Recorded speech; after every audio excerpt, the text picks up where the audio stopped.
In this video, I'm going to show you how to fix missing textures on Aeris. So if you're on the Aeris server and you notice that some of the textures are glitched or just not appearing, then what you want to do is you want to save and quit, and you want to go to the main menu.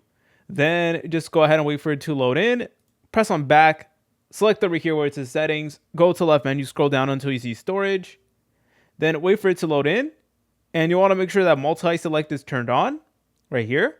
Then you want to scroll down and then press on cached data.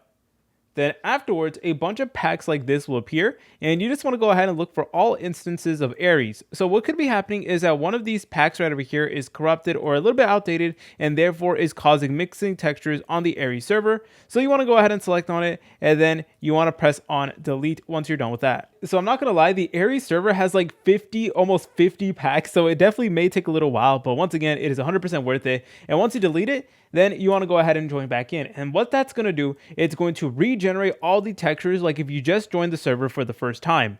So let's go ahead and join it up. Press on play and you should be good to go. All right, and as you have to tell, all the textures are 100% working. If you guys found this video helpful, make sure to leave a like and subscribe. I'll see you in the next video.